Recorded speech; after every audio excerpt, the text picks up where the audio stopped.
Hiya guys, so I'm just going through all the Virgin Galactic financials now, reading all the balance sheet, reading all the financial reports, and it's not good news. I will report back to you in a few moments when I've read it all and I'm going through it and looking at what my position is going to be. Stand by, be right back with you in a few moments. Please do tap the like button and share the video out to more people. Thank you very much.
Okay, welcome back to Virgin Galactic's earnings. Now we can share some information with you. It's a massive failure. There's no two ways about that. It is what it is, and we're going to share some of that information with you right now to see how bad this is. We've got the earnings call in just over half an hour. We will speak to you on that, but we're now going to go through the financials and have a quick look.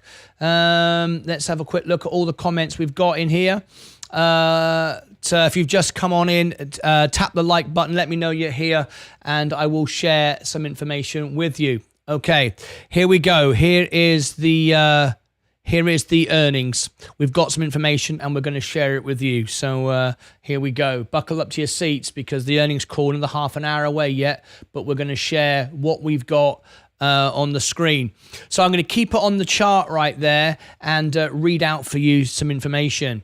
Successfully completed 2 space flights in 2 months. We were aware of that. Launched commercial service with Galactic 01 scientific research mission. Galactic 02 carrying private astronauts planned for August 10th, 2023, which is literally 9 days away. So we do have that. Delta class spaceship designed to scale the business remain on track for commercial flight in 2026. So this is now a long-term investment. We've always said that. Here come the financials though. The second quarter of 2023 financial highlights, if you want to call this, if you think this is highlights.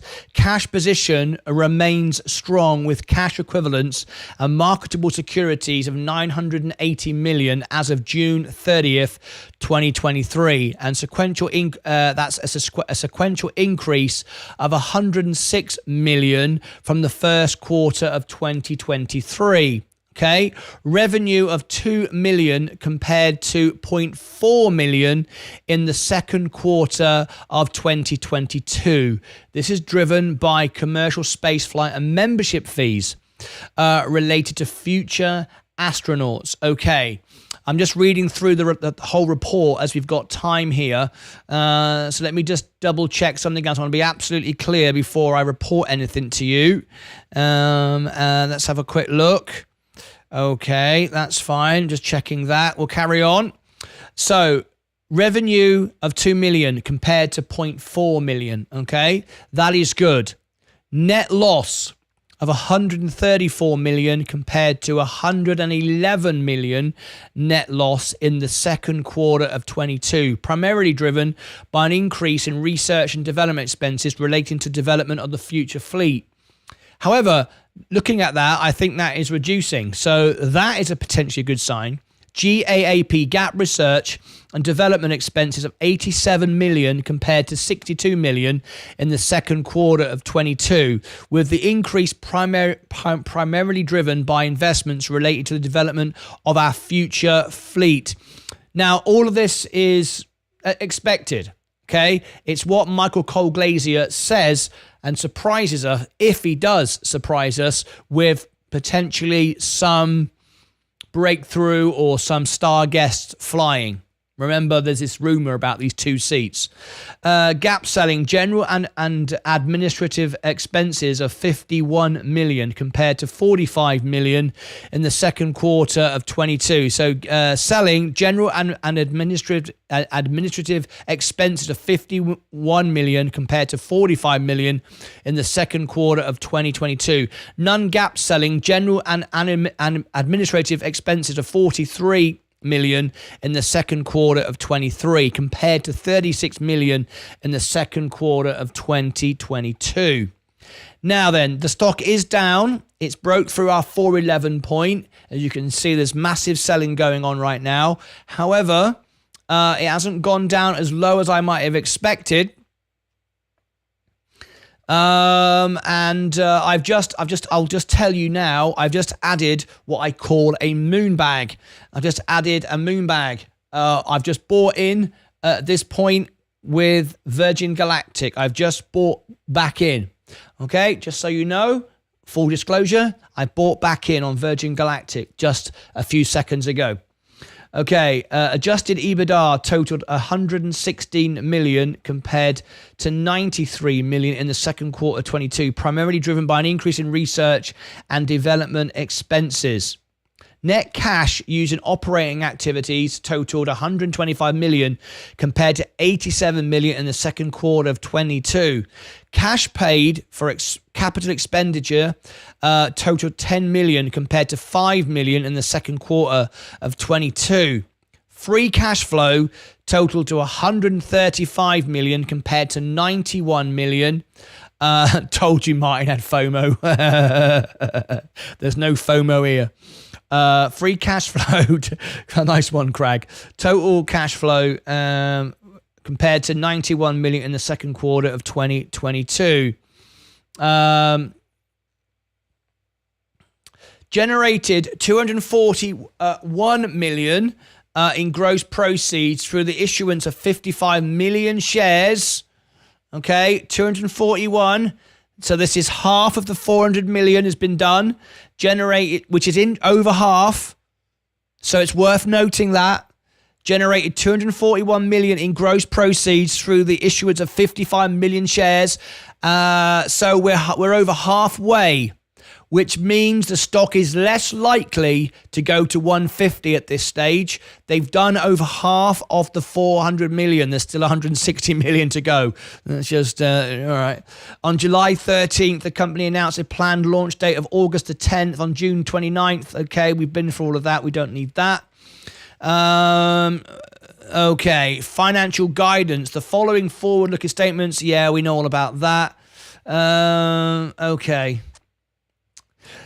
So we know about the financials. That all isn't good, but the price hasn't been affected too much. I looked at that, looking at the numbers. I bought a small moon bag. Don't get too excited. I haven't bought millions of shares of Virgin Galactic. I've bought some. And I can double my position, quadruple my position if it goes to 3, which could easily do. But the 150 price target, looking at those numbers, looks less likely. Okay, they're losing money, but they're not burning as much as they could have done. Okay, so we've got 27 minutes before the earnings call begins. Let's do a little bit of housework. Tap the like button, folks, if you want to share this to more people and you want to hear from me again. That's the point of liking the video. It will suggest my video to you if you tap the like button. If you don't like this content and you don't want to hear about Virgin Galactic from me and my opinions, then click the down like button.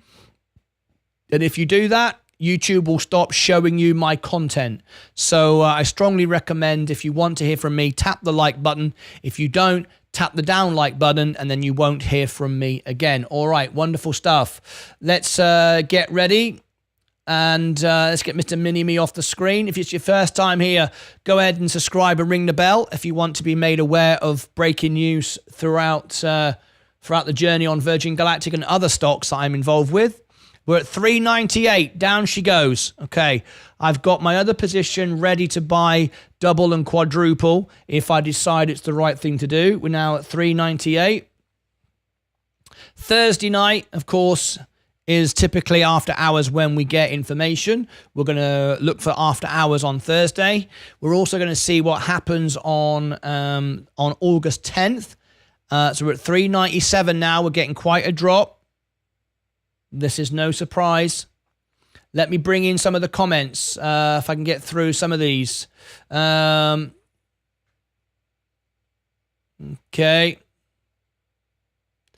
We're looking at other perspectives now. Net loss, this is from Sensei, net loss of 134 million compared to 111 million net loss in the 22, driven by an increase in research in that. We've read that already. Should the monthly flights help the stock? Potentially. Anyway, it's a long journey. Got to wait a long time to get your money out of this. Only days before the flight it does. I'm an average price of 15, Jack Taylor. Been in it for a long time. I've averaged down from 20, needing around 640 to break even. Good luck to you, Ed. Looking like accumulating more tomorrow. Wow, Virgin finally beat on earnings, says Twinkle. Well, we wouldn't, particularly good news, but we're expecting an increase in expenditure, which is fair enough. How long how low will we go? Do a prediction, Delph. Well, because we now know how many stocks have been put into the system, there's still another 160 million to go, so we could see another drop, but I don't think dilution now is going to hit 150. I think more like the 250 to 3. If you are thinking of going long on Virgin Galactic, you might say go half in now. I've just gone in, but I've got plenty of money to buy it at 3 and double and quadruple. So you could look at that option. Thank you very much. Thank you, Martin, for SPCE earnings. For space earnings, you're very, very welcome, Zach. I appreciate that very much indeed. That's very, very kind of you. All right, we're now seeing it rally up a little bit. We're at 401 now. Operating expenses is 20 odd less than the quarter, so that's good, says Chasing News. Starguest would be a great for a squeeze. Told you Martin had FOMO. Let's have a look here. Ben, why buy? Crag. Welcome back, Martin. Space holding forever. Welcome back. It's very nice. It's nice to be back. Nice to be back. I told you I'll be back at some point, didn't I? I told you I'll be back at some point, and here I am. Welcome back to me. Welcome back, everybody, to me. Will the CEO say something about guests, maybe? Well, we'll find out in 20 minutes, won't we? 20 minutes from now, we shall know more. Already half of it done. Price hasn't been affected too much, Jack Taylor. Starguest could really help. The space community embrace you back in mine. You were missed. Shall I buy some more? Shall I buy some more? How many do you want me to buy? How many do you want me to buy? Let me have a look. Let me have a look. What have I got to sell? Well, let's have a look. Do you want me to buy some more? What should I? Shall I buy some more? Just because I was missed. It's not really humour. Ken Baxter does seem to think he's on a August flight, so unless Richard rang him up to say, sorry, your seat's been cancelled. Good evening, everyone, and good fortunes at play. I'm the best position suite with Robin Hood, in my opinion. Totally. Hope all the people watching who aren't regular viewers realise how good this channel is in general. Thank you, Stormin Norman. Nervous now. Oh, Sensei. Good evening, Jojo. Never be nervous. Don't buy if you're nervous. How was your day, Jojo? Buy back at 150, Ali. All good, Jojo, mate. How are you? 250 for me, Malk. One step at a time. I don't like the stock here. That's just me, and I'm wrong on 99 times out of 100. Improved EPS, says Mia. $5 super chat. Thank you, Martin, for that. I really appreciate that. The system might seem unfair to people who like you, but don't want... this system might seem unfair to people who like you but don't want to see you again, or like you but do want to see you again. Tia Roll, I'm confused. Love you so much, man. Thank you, Delph. I love it. 170 in the house. Is there 170 watching? I wasn't even paying attention. Crag, 1,000 shares. You want me to buy 1,000 shares? I'm not touching this anytime soon. Wishing you all the best. Did you buy in the after hours? Universal codes, bought and sold. AMD. Thank you, Mohammed Quersha.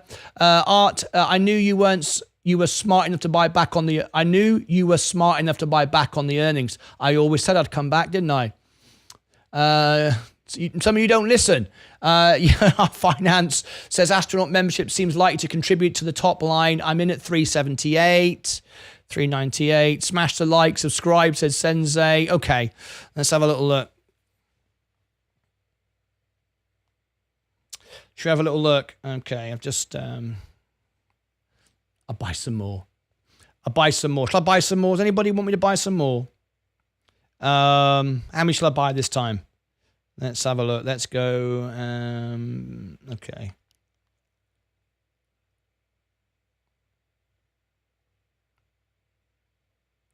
Okay.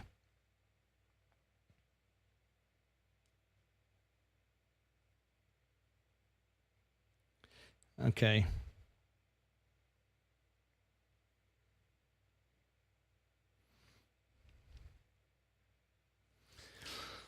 All right.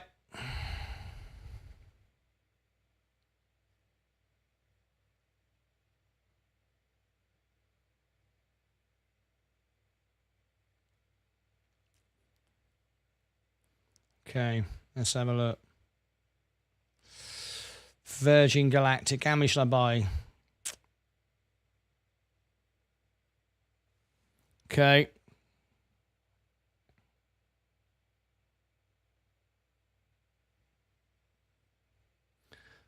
$100 giveaway if we hit 10,000 subscribers today. Oh, what was that? A $100 cash giveaway if we hit 10,000 subscribers. Well, where are we at? Are we close to that? Let's have a look. We're giving away $100. Okay, we're at 9,876. Sensei is giving away a $100 cash prize live on the show. If we get 10,000 subscribers, how fantastic is that? Okay.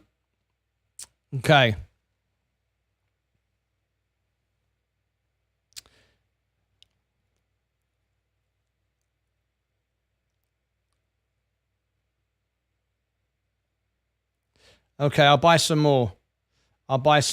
Just setting up a limit order here. We've got 15 minutes to go before the bell goes. 1,000 worth, mate. You want me to buy 1,000? How many shall I buy? Should we have a vote? This is the first EPS beat in 3 years. We're at 9,880. If we get to 10,000 subscribers during the show, it looks like Sensei is giving away $100. Pretty cool, right? So if you've not yet subscribed, there's a little incentive for you. We're at 9,881. All right, and if we get to 10,000 subscribers during the show, we're going to give away $100. It's all right, isn't it? You like that? Look, 9,881. So you never know. Anything's possible, Sensei. Anything's possible. Okay, let's have a look. I'll buy some more. I'll buy some more.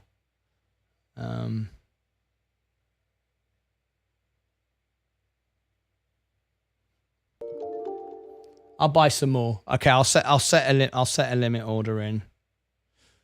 9,881.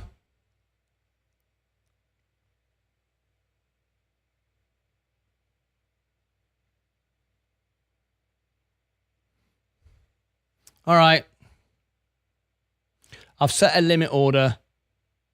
Not going to tell how much it is just yet.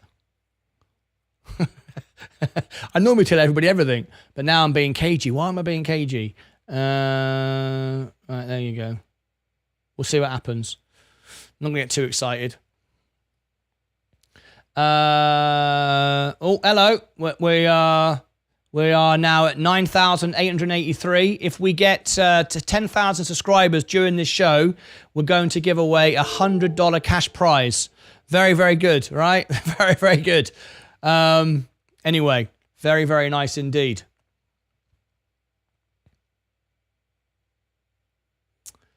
Crikey, Sensei. Yeah, it's a good deal, isn't it? It's a good deal.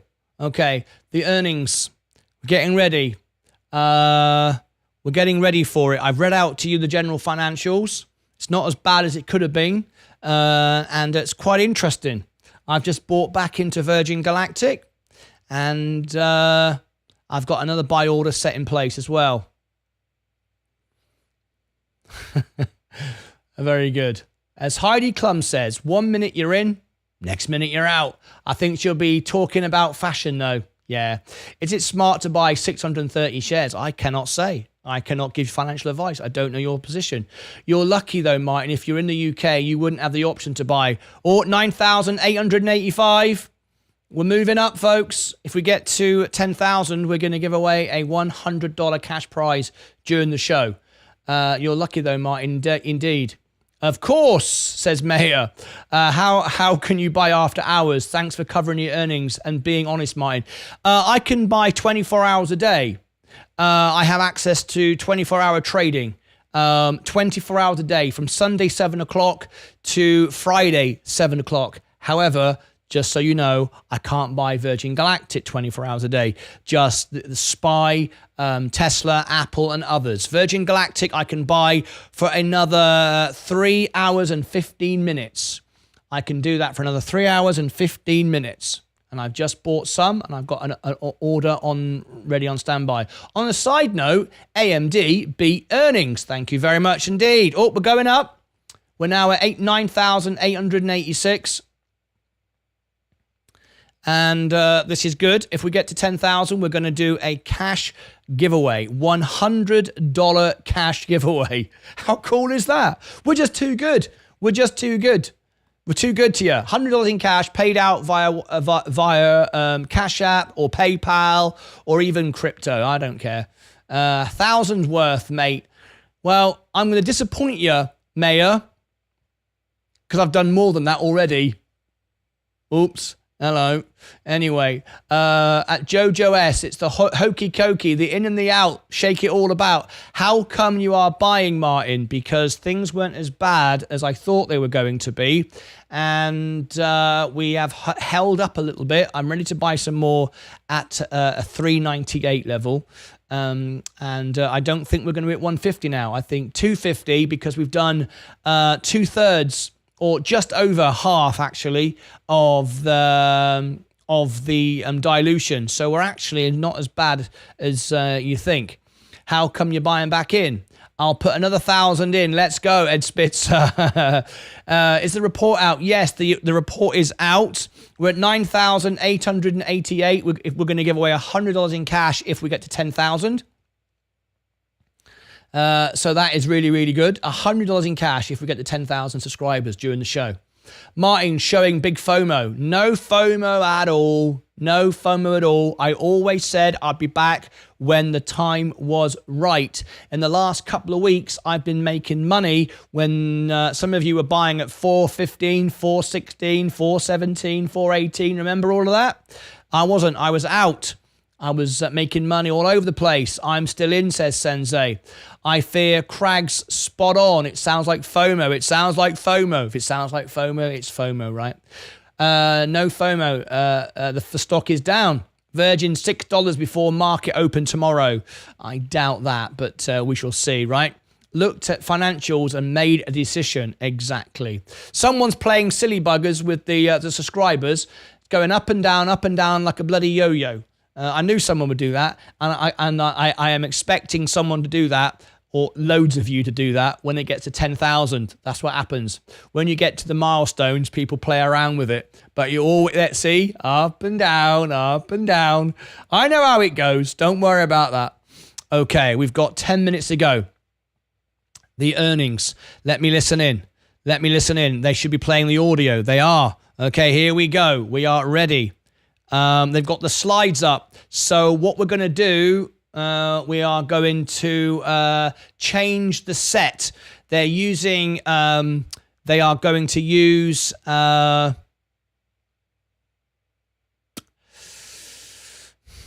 which way shall I do it? They're going to use slides tonight, as they always do. That's no surprise, to be fair.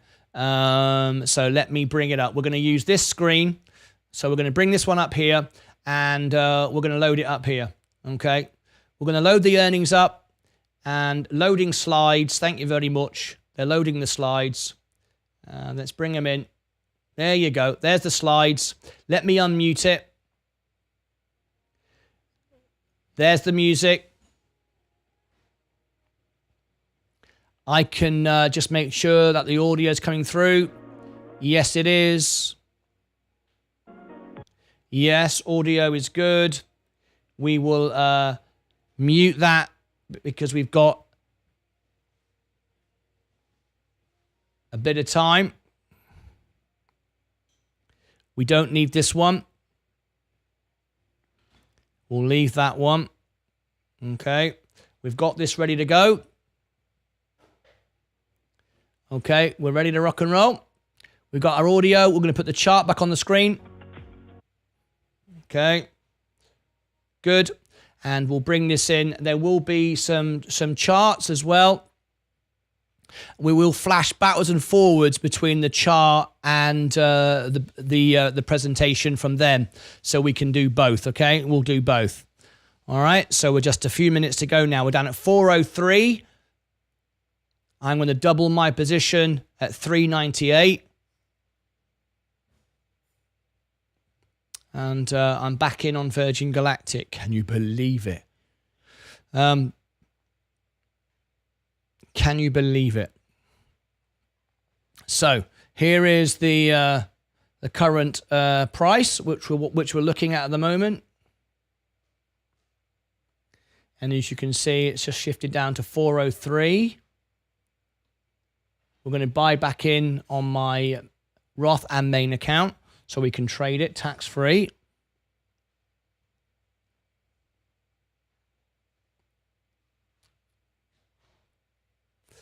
And we're ready to buy some more, and then some more again. Okay, so we're listening in. This is the slides they've got prepared for us. So we're all ready to go. We've got 8 minutes to go. If you've just tuned in, the earnings for Virgin Galactic is about to start, and because Sensei has offered a $100 cash giveaway tonight. If we get to and we'll put it on the screen now. You ready? If we get to 10,000 subscribers during the show, let's show you where we're at. 9,887. There we go. If we get there, we'll give away 9,888. Very nice indeed. Okay, if we get to 10,000 tonight, we're giving $100 away. Okay, I'm back in on Virgin Galactic. Numbers were slightly better than expected. The dilution has part begun, and it hasn't had as dramatic as effect as I might have expected. So we are able to get back in at this point. And we will...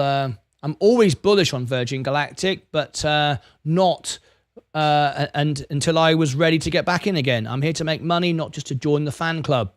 Let me bring up all these comments.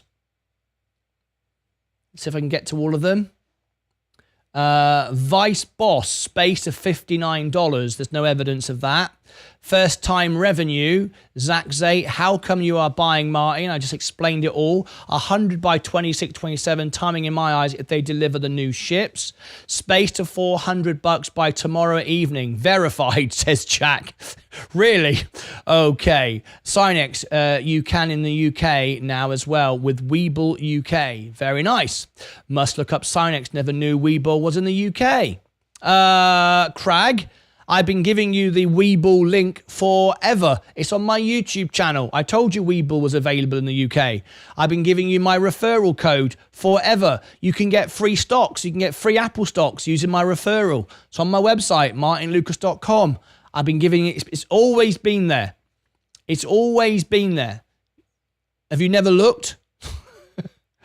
I have 471 shares in Virgin Galactic UK. Congratulations. Thanks, Sinex.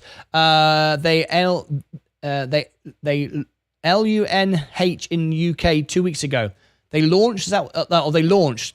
All right, we're getting close now. We're nearly at the countdown point. 9,890. 10 to go, and we start counting down. 9,900. Wouldn't that be great? And if we get to 100... If we get to 10,000 subscribers, we're giving away $100 in cash on the show. $100, put it towards more space. $100, put it towards more space. Josh Bryant. If you give me a super chat, I tell you what, any super chat I get, I will buy Virgin Galactic. Whatever super chat I get, I will buy Virgin Galactic. If it's $1, $10, $100, doesn't matter. If you want me to buy Virgin Galactic to add to my position, I will buy with every super chat I get. How about that? It's a bit of fun. We're going to give away $100 in cash in a minute, hopefully. Anyone who gives me a super chat, I will buy Virgin Galactic stock, and I will share with you and hold it on, okay?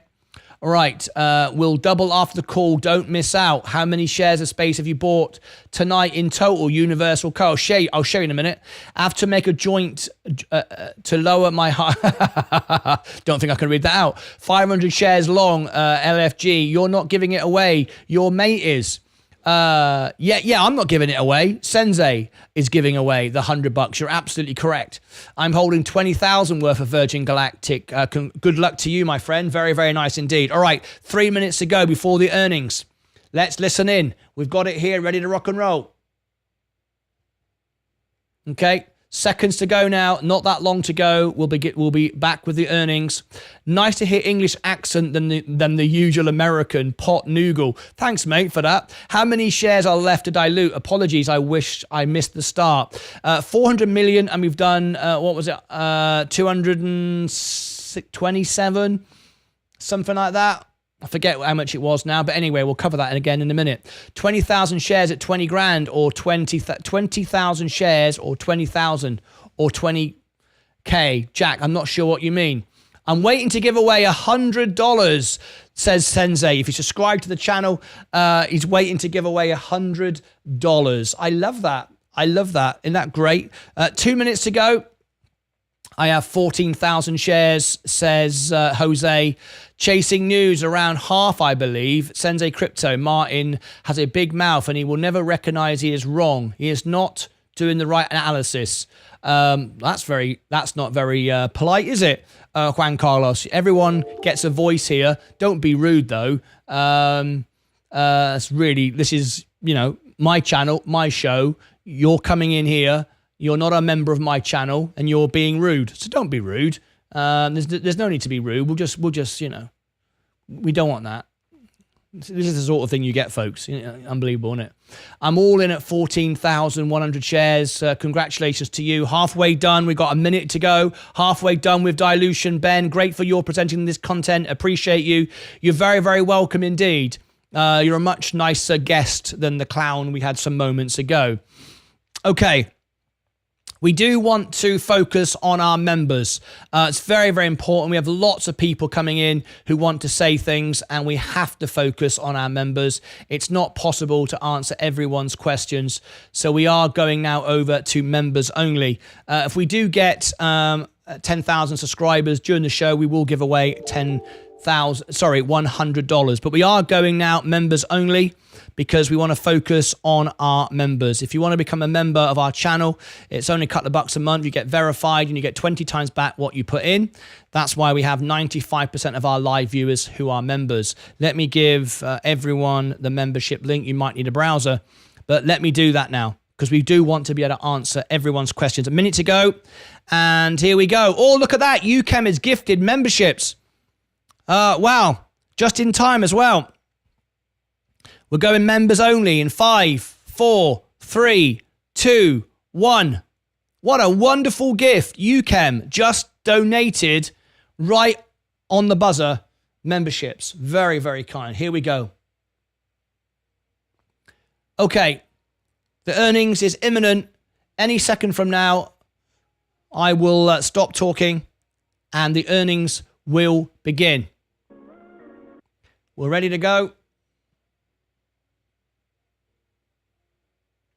Okay, here we go. Any second now. Here we go. No, they started music again. Any second from now, we shall begin. Good afternoon. My name is Sarah, and I will be your conference operator today. At this time, I would like to welcome everyone to Virgin Galactic's second quarter 2023 earnings conference call. All lines have been placed on mute to prevent any background noise. After the speaker's remarks, there will be a question and answer session. If you would like to ask a question during this time, simply press star followed by the number 1 on your telephone keypad. If you would like to withdraw your question, press star 1 again. I will now turn the conference over to Eric Cerny, Vice President of Investor Relations. Thank you. Good afternoon, everyone. Welcome to Virgin Galactic's second quarter 2023 earnings conference call. On the call with me today are Michael Colglazier, Chief Executive Officer, and Doug Ahrens, Chief Financial Officer. Following prepared remarks from Michael and Doug, we'll open the call for questions. Our press release and slide presentation that will accompany today's remarks are available on our investor relations website. Please see slide 2 of the presentation for our safe harbor disclaimer. During today's call, we may make certain forward-looking statements. These statements are based on current expectations and assumptions, and as a result, are subject to risks and uncertainties. Many factors could cause actual events to differ materially from forward-looking statements made on this call. For more information about these risks and uncertainties, please refer to the risk factors in the company's SEC filings made from time to time. You are cautioned not to put undue reliance on forward-looking statements, and the company specifically disclaims any obligation to update the forward-looking statements that may be discussed during this call, whether as a result of new information, future events, or otherwise. Please also note that we will refer to certain non-GAAP financial information on today's call. Please refer to our earnings release for a reconciliation of these non-GAAP financial metrics. With that, I would like to now turn the call over to Michael. Good afternoon, everyone. Thank you for joining us on our second quarter earnings call. We are thrilled to have launched commercial service and look forward to sharing more about that on today's call. Turning to our agenda on slide 3, I'll start today's call by highlighting the activity around our space flights during the quarter, and then discuss the progress we are making on our Delta-class ships before turning the call over to Doug to share insights into our financial performance. Following our prepared remarks, we will open the call for your questions. Turning to slide 4, we returned to space in late May with a spectacular Unity 25 space mission. The Unity 25 crew spent 4 days in training and preparation at Spaceport America before boarding VSS Unity and rocketing to space at nearly 3 times the speed of sound. The mission was an incredible success. Not only did it validate the efficacy of our astronaut training program, it also affirmed the absolutely stunning experience Virgin Galactic provides. Moving to slide 5. On June 29th, we transformed VSS Unity into a suborbital space lab with the launch of our first commercial space mission, Galactic 1. The mission brought members of the National Research Council of Italy and the Italian Air Force to space, along with 13 research payloads. Galactic 1 was an outstanding achievement for our customers, as the Italian astronauts and ground-based crew successfully executed all 13 of the research experiments. Feedback from our Italian partners was extremely positive, and the Italian team members received congratulatory notes from across their country, including from Italian Prime Minister Meloni. As highlighted on slide 6, our spaceflight system and flight profile provide researchers with a long list of benefits. Our spaceship cabin is modular and can be adjusted to various needs. Experiments can be structured as autonomous payloads, human-tended research racks, and even as research studies designed to be worn by the crew themselves. Our unique runway takeoff and landing enables research payloads to be loaded immediately prior to flight, minimizing time that experiments spend outside of the lab and providing researchers with expedited access to their data after landing. Our ability to provide unprecedented access to space for researchers, government agencies, and universities means more opportunities for microgravity research and more expansion of human knowledge. Historically, microgravity research has required accepting the very long lead times and extremely high cost of accessing the International Space Station, or accepting the limited continuous microgravity duration offered by parabolic flights.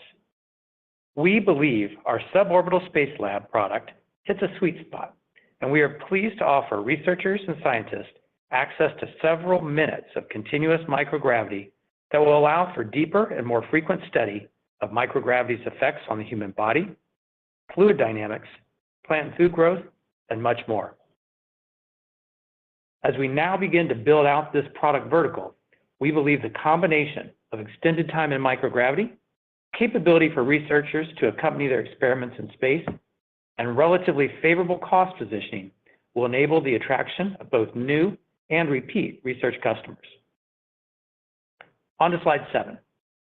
While Galactic 1 showcased our research product, Galactic 2 is going to set the stage for a new era of suborbital human spaceflight that will dramatically broaden access to space for private individuals. We are just over a week away from the planned launch of this historic flight.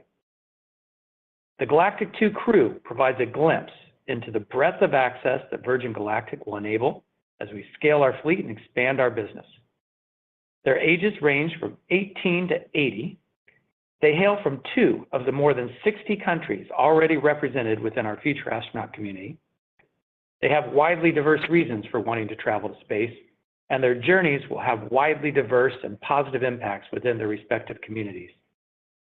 Along with our pilots and astronaut instructors, they showcase that commercial space is opening the door for opportunities that are within the aspirations of all humans.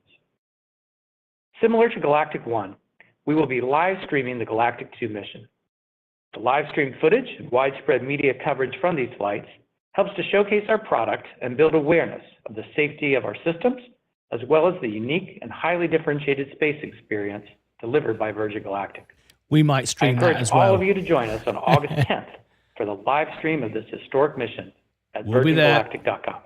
We'll be there. As we go forward with flying our customers to space, the majority of our webcast will be for private viewing as we focus our efforts on customers and their guests.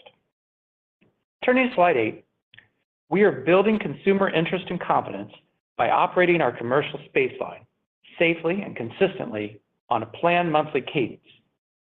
We are executing on that objective. The performance of our spaceflight system over the last 2 flights has been excellent, and we've been very pleased to see both Spaceship Unity and our mothership, Eve, perform so predictably following their enhancement programs. The enhancement program was successful, and the improved ship performance now enables us to plan our flight dates with reasonable advance notice to our customers. Regular flight cadence gives us a meaningful database of feedback around both the astronaut experience and overall spaceflight performance. Monthly flights also provide valuable maintenance data with which we can continuously improve our operation. Moving to page 9. We continue to progress the development of our Delta-class spaceships, which will drive the revenue growth and profitability of the company as we scale the business. Our production roadmap for the Delta-class remains consistent with what we shared last quarter, with 2023 focused on completing designs for the Delta spaceships, building the required tooling, and beginning fabrication of structural components for the ships.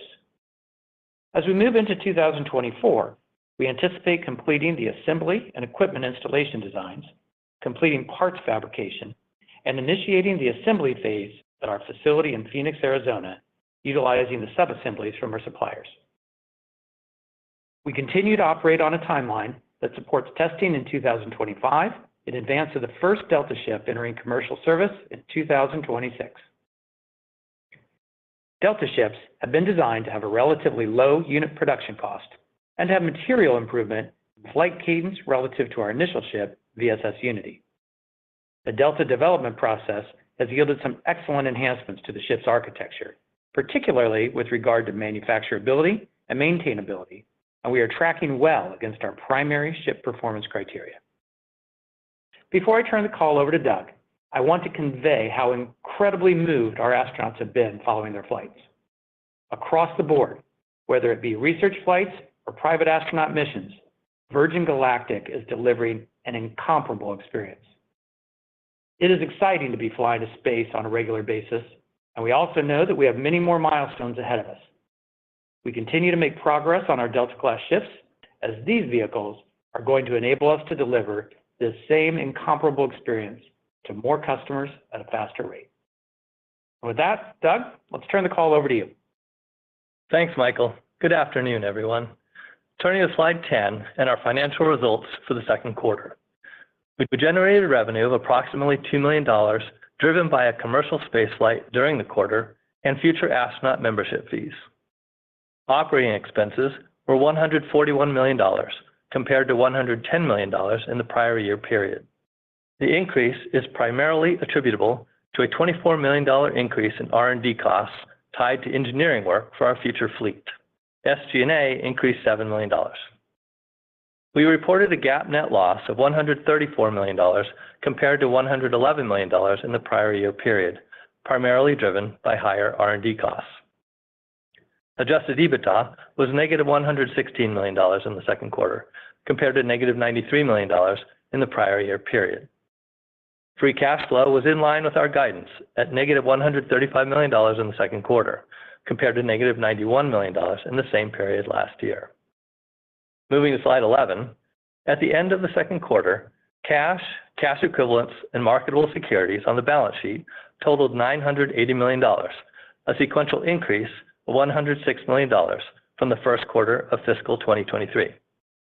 During the quarter, we raised $241 million in gross proceeds as part of our at-the-market or ATM equity offering programs. With the start of commercial service, you will see some changes in the presentation of operating expenses when we report third quarter results in November. Going forward, the customer experience category will be expanded and renamed Spaceline Operations, accounting for costs associated with operating a commercial spaceline. These items include components of Spaceline Technical Operations and Spaceline Missions and Safety, which were previously presented in R&D or SG&A. This recategorization does not change aggregate operating expenses. Moving to slide 12 in our financial outlook. With commercial service, we anticipate a monthly flight cadence beginning in August, with 2 commercial space flights in the third quarter and 3 commercial space flights in the fourth quarter. Given the flight cadence and manifest details, we forecast revenue to be approximately $1 million in each of the third and the fourth quarters. Our capital expenditures for the third quarter are expected to be between $10 million and $15 million. The growth in CapEx is driven by the construction of the spaceship assembly facility in Phoenix, as well as technology used in the design process for our Delta-class vehicles. We continue to expect our forecasted free cash flow for each of the third and the fourth quarters of 2023 to be in the range of negative $120 to $130 million. With that, I'll hand the call back to Michael for some closing comments. Thanks, Doug. In closing, the second quarter was an important one for us. We celebrated a critical milestone for the company, having safely and successfully launched commercial service with extremely satisfied customers. We are very excited to be just over a week away from our second commercial space flight, with Galactic 2 flying the first of approximately 800 customers with reservations. We look forward to delivering this transformational experience on a recurring basis, and we remain on track to scale the business in the future with the delivery of our Delta-class fleet. Finally, before we end the call today, I want to take a moment to address the passing of our good friend and chair of the board, Evan Lovell. Evan was a champion for our mission and for the Virgin brand. We continue to keep his family in our thoughts and will forever be grateful for his leadership and his time with us. Our entire board has been incredibly helpful, and Ray Mabus, our lead independent director, has seamlessly stepped in as our interim chair. Ray brings extensive public sector experience to our board, having served as U.S. Secretary of the Navy and as the Governor of Mississippi. With that, we'll turn to questions. Operator, we're ready to begin the Q&A portion of the call. Thank you. If you have a question, please press star 1. If you wish to withdraw your question, you would please press star 1 again. Your first question comes from the line of Greg Conrad with Jefferies. Please go ahead. Good evening. Hi, Greg. Maybe just to square the revenue comments. I mean, you did over $2 million in Q2. You talked about $1 million in Q3 and Q4 on 2 and 3 flights. What's included in that? I would think they'd be a little bit higher just given the space flight activity. Yeah, hi, Greg. This is Doug. So in Q2, we had the Italian flight, which was a research flight, so a little higher revenue. Going forward for Q3 and Q4, when we look at the manifest details, it depends if it's going to be astronauts or research flights. So depending on what we do with that mix and the manifest in particularly the fourth quarter, we may see higher revenue. So if we look at the potential here, it's probably going to be closer to $1 million in Q3. And if we do research in the fourth quarter, it would be probably over $2 million. And then just on the R&D, you talked about the restatement in Q3, but R&D stepped down about $25 million sequentially, CapEx up a little bit. Is that Q2 R&D kind of the right level X the restatement going forward, just given the rework and reentry of Eve now being complete? Yeah, so you're going to see some things changing on the income statement because the R&D will start to move over into spaceline operations. So things that were historically there will now be in the operations category, which basically represents the cost of operating the spaceline. So you'll see our technical operations group go over there, spaceline missions and safety. This is all the maintenance and ground support and safety and pilots and all of that. So a lot of movement. But in general, what you're still seeing without that restatement is R&D is continuing at this level for a while because we're in the design phase of the Delta class, and that effort is continuing for the foreseeable future, into 2024. So, without that reclass, you'd still see the R&D progressing at these similar levels. Thank you. Your next question comes from the line of Oliver Chen with TD Cowen. Please go ahead. Hi, it's Tom on for Oliver. Just a question on how ticket sales are trending, especially after the most recent flight, and then how you expect that to trend forward. And then additionally, if you could just remind us on how long the lower priced tickets are expected to last relative to the price increase. Hey, Tom. Michael here. So I think you may recall, I'm sure you recall, we have around about 800 people in the queue. And with the kind of monthly cadence off of our first spaceships, Eve and Unity, and until we get the Delta ships going in 26, that turns into generally a 4-year backlog, which is a little longer than we prefer. I think a 2 to 3 year backlog is the appropriate place for that. So you're going to see us, I'd say, use these early flights to add confidence in our system, to add confidence in the safety of human spaceflight on suborbital journeys, to see, I think you're going to hear excitement, really impressive excitement from the people who fly, and as those stories come back. And that combination is purposeful for us because it will build confidence in this new industry, confidence in what this can be, and aspirations and excitement to come. And so we're going to let that build a little while because we have a backlog that's a little longer than we would prefer. And then as we start to get a little closer in towards our Delta ships ready to come online, we will open up in successive tranches of sales. And I think you'll see that from us. That lets us manage the price points at which we release inventory. And we intend, we will be supply constrained for a little while. So it also helps us manage, and you'll manage the supply as we put that out. So we're going to not have sales outside of what we've talked about before. We've continued to allow for research sales to play forward, and we have a small amount of sales available through the Virtuoso travel network. And anybody who kind of wants in will probably go through that channel over the next reasonable period of time. And then, like I said, as we get closer to being able to have the Delta fleet scale up, then you'll see us open the door with larger and larger tranches, always keeping a 2 to 3 year backlog along the way. The second thing I think you asked was, how do I think about the price points? So of the 800, the first 600 or so of those, the vast majority were in between $200,000 and $250,000. Ranging from tickets that were sold all the way back, in like 2005, up through when the company went public. We then brought that price point down and opened up a price point of $450,000. And so roughly you've got another 200 seats in at $450,000. The research flights we sell which are fewer in number, and we expect, plus or minus around 10% of our volume of the first 1,000. Those will be at, on average, $600,000 per seat equivalent. So that kind of gives you a mix of these early flights. We have effectively, outside of the Virtuoso seats, closed at the $450,000 price point. When we do reopen up sales, we haven't announced pricing for that, but we have shared we don't expect that to be less.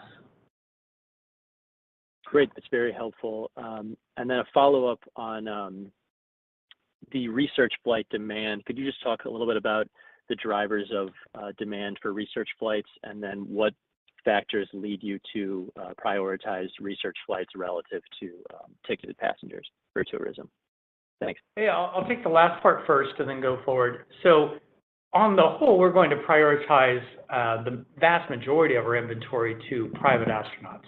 I think that's the broad vision that's always been at the founding of this company, and kind of core to our vision of opening space and access to space up for individuals who aspire to do so. We do believe research is important.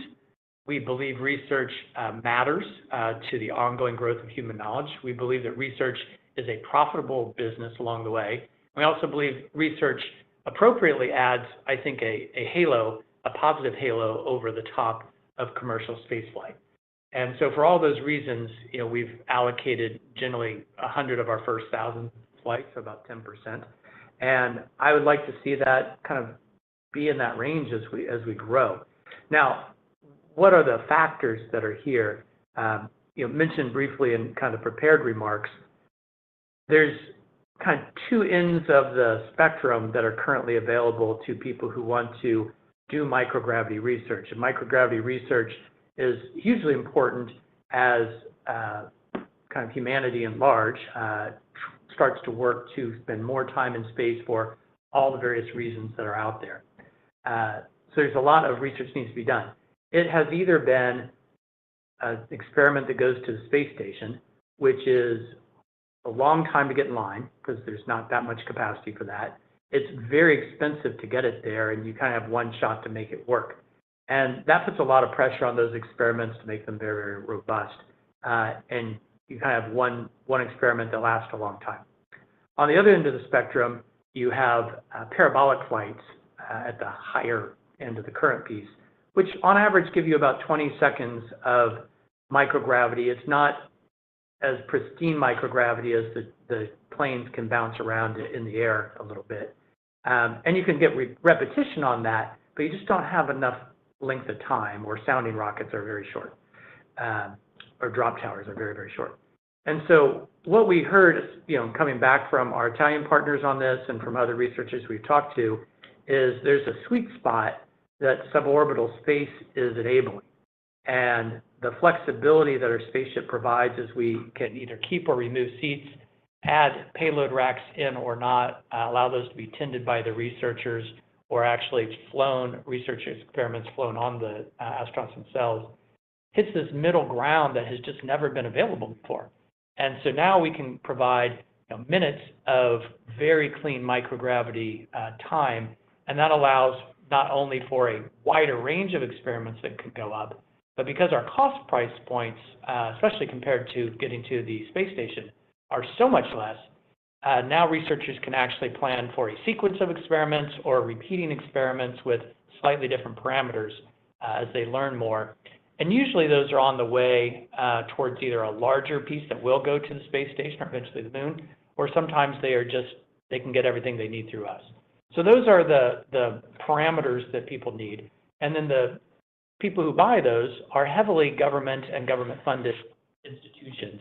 And so what we're doing now is taking the success of this first flight, putting that into a kit that all those researchers and government agencies can use in their own appropriations discussions, U.S. government and other governments across the globe.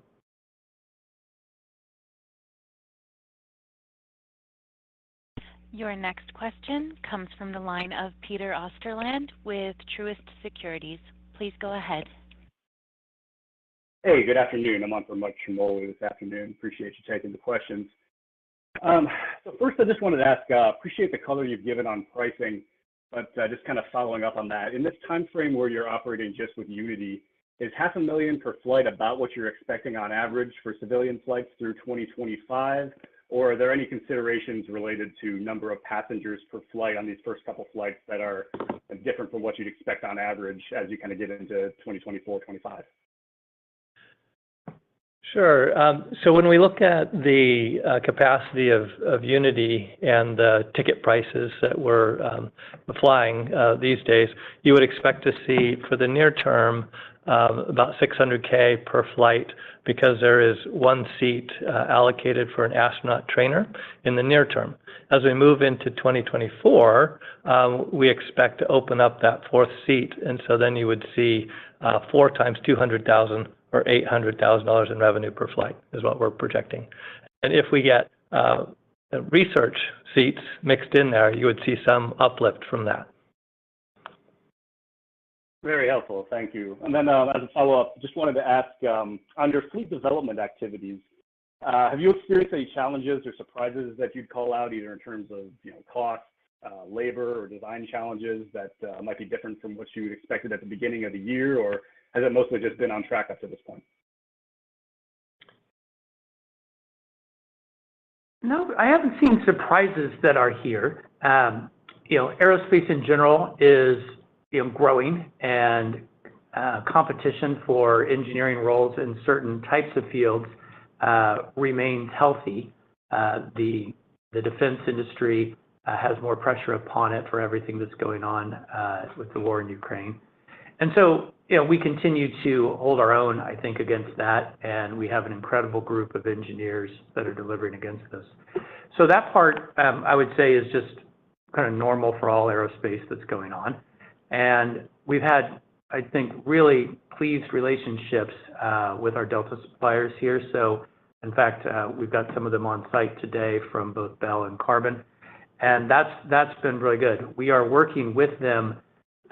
It's not new technology, but more state-of-the-industry technology of using, we'll use the word digital thread. You may hear digital twin, but design and software that allows us to go both for the design phase into the parts, the tooling, and manufacturing phase, eventually all the way to maintenance. And so ensuring that all of our teams, whether that's ourselves or our partners, are facile with that software moving through is something that we put a lot of training into, but again, not surprising. So we are keeping great focus on this. Obviously, each time we talk about the Delta ships, we reiterate this is where the business model depends. This is where we ramp both in cadence and in ability to have a relatively low cost on the variable production unit cost of those ships. And they're super important. So all attention is on it, and we're going to keep it that way. Great. Thanks a lot for taking the questions. Thanks, Peter. Your next question comes from the line of Matt Akers with Wells Fargo. Please go ahead. Yeah. Hey, guys. Good afternoon. Thanks for the question.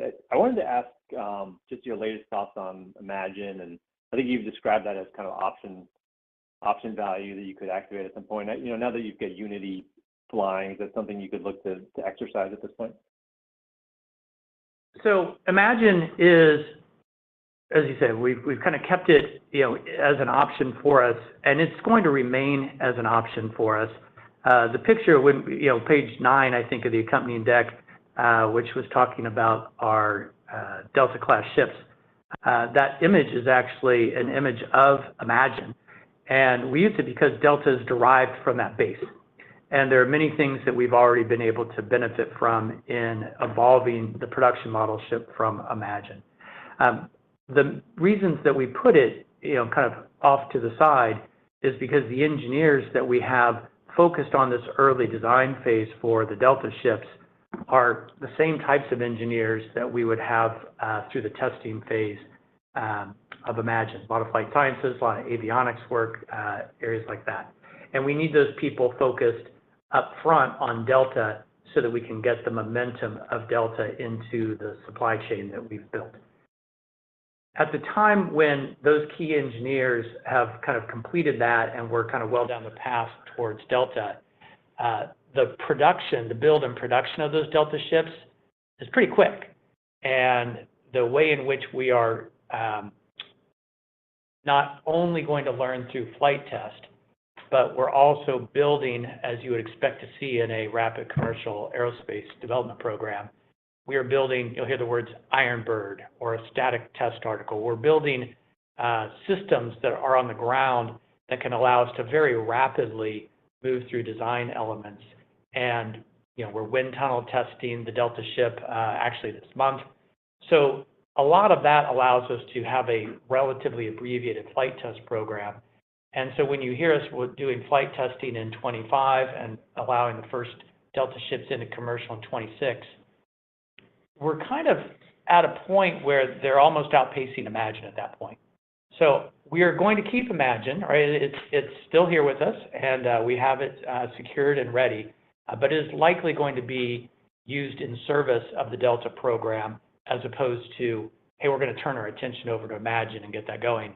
And again, that allows us to anchor our technical operations, our flight support and mission control group on one consistent vehicle, which is the Delta ship.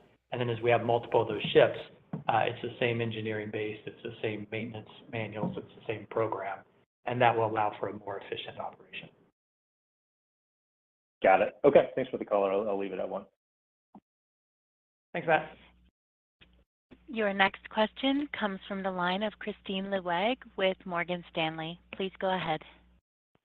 Hi, great. Hey guys, good afternoon. Hi, Christine. You mentioned the ability to flex cash burn by controlling the timing for next-gen motherships. Can you provide any color to your current thinking around the timeline?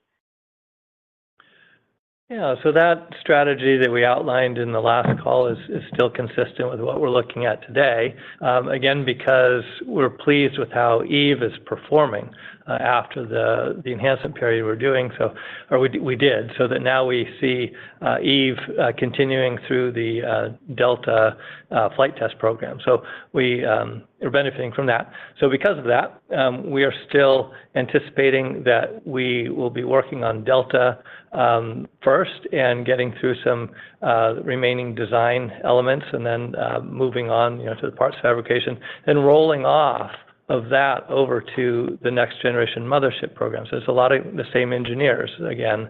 So it allows us to stagger the engineering resources and the focus of the company from one program to the next. So that would be in the following year. So 2024 is when you'd see the mothership program start to pick up more heavily as we roll off of the initial phases of the Delta program. So that's still consistent with what we were planning before. And then it's Michael, Christine, final continual thought on that is that allows us to bring these additional motherships in at this kind of sequence when we're building the volume of our Delta fleet. So that way, right about the time that Eve will tap out from a capacity standpoint, we would be bringing on new motherships at that point to manage the scale of the fleet. Great, thanks. And then also, after you guys change your pricing structure to the $450,000 for the passenger flights, and then you've got $125,000 in a fully refundable deposit, can you discuss any cancellation requests that you've received so far, and how sticky has been the orders that you guys have received to date? So we have a limited number of cancellations kind of year over year. The largest was not unexpectedly way back in 2014. And we have not seen, and I'll call it a out-of-line uptick in any of that. Where I get the most questions on that particular topic was following the Titan experience. And, hey, did you see any fall-off associated with all the media around that? We did not, in fact. And we've heard from many of our future astronauts. They are very clear, especially those who have been with us a long time, about everything that goes into the safety of this platform. And they were able to talk that through with themselves and others. And so we've not seen any dropouts due to that either. You'll see some people drop for, not often, but sometimes it'll be for economics. Sometimes it can be for medical reasons or health reasons. And then that's why you've heard us say we've keep some house seats there. And so what we're doing is generally replacing those as, if somebody falls off, we can replace, onesies and twosies back on the way. So hopefully that gives you some color window into those. Yeah, great. Thank you for the color. Thanks, guys. You're welcome. Thanks, Christine. Your next question comes from the line of Michael Leshock with KeyBanc Capital Markets. Please go ahead. Hey, good afternoon. I wanted to start on the cash balance that you're at today, and just as we think about some of the optionality that you have with your common stock offerings, what level of cash and marketable securities are you comfortable with? And do you expect to maintain that position of around $1 billion for the foreseeable future? Yeah, we're very pleased with the balance sheet right now and the strength there and our ability to have access to the capital markets. It's been great. So, yeah, we are approximately $1 billion today, and we like where we are. This gives us, the flexibility to invest in these programs that we see are going to generate really high returns, and gives us a pretty good runway. So we like where we are, and we fully intend to keep our balance sheet strong throughout this phase as we move towards the ramp of the Delta class. So we don't have a specific minimum cash balance, but we do intend to keep it strong. And then following up on the Delta class progression, you had mentioned you're on track with the development process, but wanted to ask a bit more specifically, since you previously expected to complete design and tooling and then begin parts fab this year. Is that still the near-term expectation, and what has been accomplished to date? Yeah, so that is still the expectation. Tooling will sequence before parts, and both of those sequence, of course, before the sub-assemblies can be created and then sent over to us. And the way we're rolling that a bit in a sequential pattern, we'll have tools completing this year, some parts being built on those tools, tooling probably finishing in early next year, so the tools that are needed later in the process come on, and then the parts that are needed later in the process come back in. And all those need to be done because, probably for second half of the year, we will be bringing those into Phoenix for, kind of starting the final assembly process. So that all kind of remains on track and moving as we expected through there.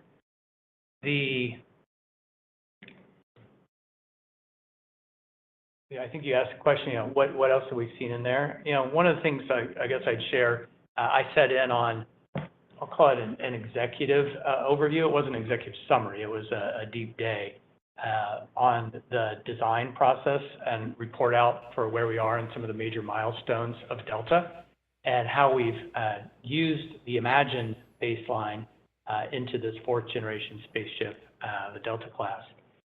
I was really pleased with what's come forward there. The key things we're trying to do is not create a ship that looks different, and the ship that we think will perform generally the same as our Imagine ship will perform. It's lighter, carries 6 people, go higher, all those things. What's really been validating is the work that has been done to enable us to turn this ship on a weekly basis. We're going to continue to aspire to even improve there. And the work that has been done to confirm the length of time, I think we put a 500 approximate flights out for useful life, and we feel very good on those numbers as well. And that weekly turn, that length of time in the flights, that's where the cost of this on a per flight basis gets to be really positive compared to other mechanisms of human spaceflight. So it's been the detail of that design and showcasing how we're going to carry that through that's been very confidence building for me. I mentioned briefly just a little bit ago, we are putting the right energy into doing this. These are not going to be one-off ships. So we are developing, you'll hear us use the word a copper bird. We're actually doing that in our engineering headquarters. It gets located in this week. and that will have us running through all the avionics and avionic systems, electrical systems, that we can just cycle and cycle and cycle in advance. We'll be building an Ironbird to test out the mechanical systems that go through there and running those. So we're not having to wait until we get into flight test or actual use to understand the margins and the maintenance intervals of our parts. We're going that through all the way through.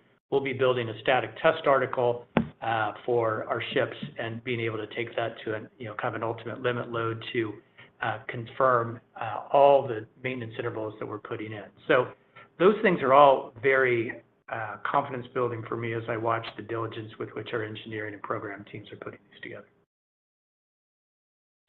Great, thank you. Your next question comes from the line of Miles Walton with Wolfe Research. Please go ahead. Thanks. Good evening.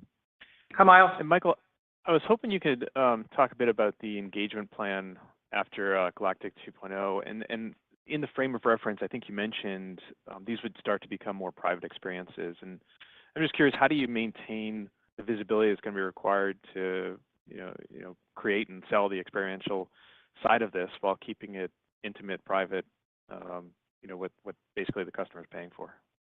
Right, we have to do both, of course. So one, I say we will definitely find a frequent cadence of our flights that we want to kind of do deep showings of. That's easy around our research flights as we do those pieces, and there's new stories along the way there. And there will be some flights that we will want to do in a full public manner. As you'd expect, a lot, maybe not all, but a lot of our future astronauts are quite excited to tell their own story, but don't necessarily want us to broadcast their personal experience. And so we'll find the balance. I think you'll always hear us talking about when our flights go. There'll always be recaps. There'll always be footage and video pieces out.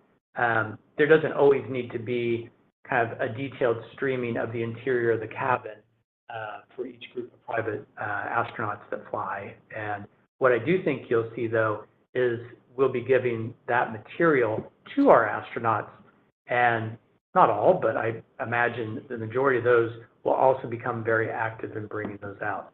So we're going to, I won't even call it finding the balance. This is a both-and type of a scenario. We have to, first and foremost, focus on our customers, deliver the experience that they want, deliver the quality and not kind of overly commercialize their personal experience. They've put a lot of energy and effort and aspiration into this. We have to deliver that. And when we do that right, that is the absolute best marketing we will get because they will become missionary for us. So we're going to get that right. And I think within that, we can also ensure that we are touting what we do and building confidence in the safety, confidence in the power of the experience, and just the general excitement of our company. I think we can do both. So don't want to overplay it now, probably have just by over answering, but I just want to make sure it's like a where, hey, we may not showcase like the interior of every cabin flight because it's not appropriate. Yep. Maybe a different operational question on the Delta class. At this point, do you have a viewpoint of how many would actually be in service in 27? Is it one or two, or is it the 4 to 6 you're thinking about on an annual basis of capacity out of manufacturing? Those 4 to 6 could be on the line in 26. Yeah, I think the end of 27 is where you're asking. Will probably be in between there. As you've heard us say, we're building our factory for 4 to 6 ships a year. It's logical to start that on the lower side, right? As you start to build up just muscle memory and kind of work any kinks that are in the system out. So we will probably be less than the full cadence of that, but more than the first couple. We're wanting to get a couple out right away, and because we will be using 2 ships, Miles, in the flight test program, and so those will roll right into service. We'll have probably a little bit of a break between those two, but not so far that we kind of mess up the line from a supply chain standpoint, and then we'll start moving again on a pace. Probably, let's get the first 4 out. I think the other question that will come with that is what's the turn rate of those ships. As I mentioned just on the question before, feeling very good about our ability to hit a weekly turn from all the analysis we've seen. And we're going to keep pushing on that metric. So nothing else to add today, but that's another one that I think has got some interesting leverage. Okay. And last one on the financials, is this a point where you can kind of confirm you're past the peak cash burn quarterly cadence? I guess it's implied for the second half. I just don't know if you're able to say that, we're past this quarterly cadence we saw in the first half into next year as well. Well, we're only giving guidance for Q3 and Q4, and for the following years, we're going to be making sure that we're able to invest in the fleet because we see these great returns. So, that involves the Delta class and the motherships because we see really great financial returns from those investments. So we're going to be leaning into that when possible. But if necessary, we can control that pace and we could slow that spending and keep that level down. But we think the returns are very attractive and shareholders will be supportive of us really trying to build the fleet at a rapid rate. So, but we've got flexibility. Okay, thanks. Thanks, Miles. This concludes the question and answer session as well as today's call. Thank you for joining. You may now disconnect your lines.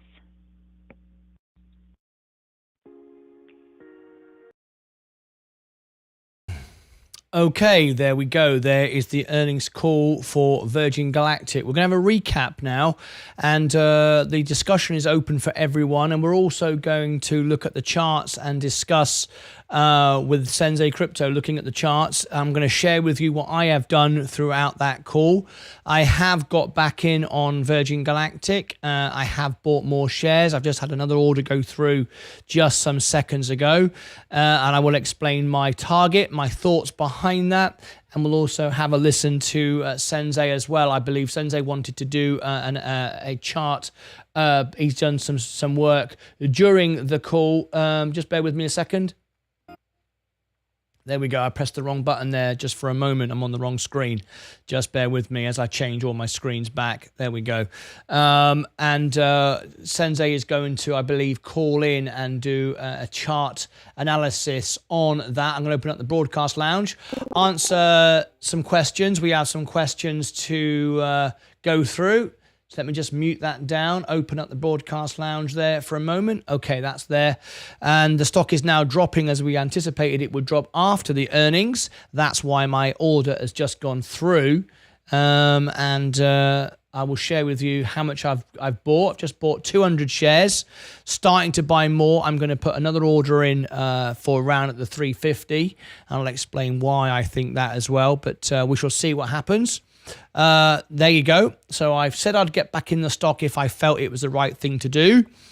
Why did I do that? Well, the earnings wasn't as bad as expected, and I'm going to cover a couple of questions. They beat on earnings, which surprised me. And it was a reasonable beat as well. And now this stock will encourage some retail investors tomorrow when they see this that we have beaten. I know my audience. I know what people say to me. I know the type of people that buy this stock. Some wise and some not so. But tomorrow we will see people buy back in the stock, I think, because of this. So we're going to cover a few questions and a few points raised. I do have a few comments here that I want to share with you. Jack Taylor made a point. He said, my average is 15. Anyone think I can be hopeful, or should I take a loss? Now, it's very important to manage your risk. I've lost $30,000 on Virgin Galactic, but my portfolio is up nearly 60 grand from $5,000, and I only put $4 a week in. And I can share with you on the screen, for those of you who are new to my channel, I can share with you exactly my portfolio. Happy to do it. All right, so everyone knows exactly what I'm saying. This is my portfolio. Started 2 years ago with $5,000. I put $4 a week in, and you can see my Roth IRA is 16 grand, and my main account is now 40,000. I took a loss at 30. I lost 30 grand with Virgin Galactic, and I sold out. And because I thought it was going to go lower, and it did, a lot lower, and kept on going lower. So there are times when taking a loss is a good idea. I was in margin at the time, even though I wasn't margin call. Technically I was, but I wasn't because I was watching it minute by minute. And as it got close to margin, I decided to get out. And because of health reasons, I got COVID at Christmas, and I was worried, what if I died? You know, how would my wife manage my account? So I took a loss, and it doesn't matter because now I'm up considerably, nearly 60 grand now from 5,000. So sometimes you need to take a loss because if you know the stock is going lower, just buy it back lower and save the money rather than just riding it down. That makes no sense. Diffie Dog made a comment and said SpaceX already conduct research. Yeah, there's no way that Elon Musk or SpaceX would buy Virgin Galactic. Of course not. That makes no sense at all for that to happen. So that's not going to happen. So you're dead right there. I agree with Sensei, says Pete Barker. Could we see 350 tomorrow? Not even a mention of any celebrities. I want to talk about this briefly. I think Virgin Galactic are doing an awful job when it comes to marketing. The very opposite of SpaceX, the very opposite of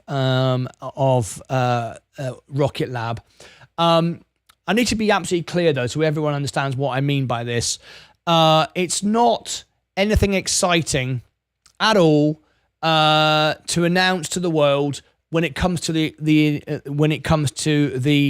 institutions. They don't care less about celebrities flying. Let's be absolutely clear. I agree with you, Pete. No mention of celebrities. That's good for the retail investor. That's good for the people that go, oh, this is great, Elon Musk is flying. And yes, that could make a small difference. But institutions trimmed off when I trimmed off when the flight happened. Someone mentioned if you're in it for the short term, you shouldn't be in it. I don't agree with that. There's Richard Branson sold, Chamath sold, others sold and buy back in. I sold. I took a 17% profit. Was I wrong doing that to buy it back lower? Of course not. I made money. I then traded it several times throughout the next following weeks, made 1, 2, 5, 5, 4, 2, 5% each time. And now today, with all that profit I've made, I bought back free stocks, free shares, essentially. And was that right thing to do? Well, you can decide that.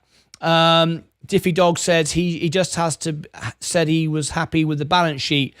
Blue face. The balance sheet isn't great. Someone said, I'm happy with the balance sheet. You shouldn't be delighted with the balance sheet at all because their debts are increasing and interest rates are going up. Of course, it's a CEO's job to kind of mitigate that and sort of downplay that a bit. But no, nothing great there. And when you look at the cash burn and when you look at how much money they're making on the flights, where's the road to profitability? It's very hard to see that right now. I agree with that 100%. Where is the room for profitability? Where's the path to profitability? I don't see it either right now. I don't see institutions lining up to buy the stock either. We've got Sensei Crypto on the phone. I'll come to you in a second. I can see he's got a chart ready to share with us. So we'll come to Sensei in just a couple of seconds and we can look at it from that perspective. Fatso Talk Stock says, so effectively investors are buying a research company that provides services to government. Well, let's be absolutely clear. We can make a lot more money with the research side of things. And if you are in the camp that space is the future, research is where the money is at. Also, the experiences. We didn't talk much about the experiences tonight, which surprised me. Virgin's all about the experiences, not just the direct flights. That wasn't mentioned either. So there are other revenue streams that haven't yet been talked about. And I don't know why. But anyway, that's, for them to decide. Mantle J, I think, I'm sorry if I've mispronounced your name there. I'm happy with the Q2 results, happy with the management, happy with the major research and development. Things look great.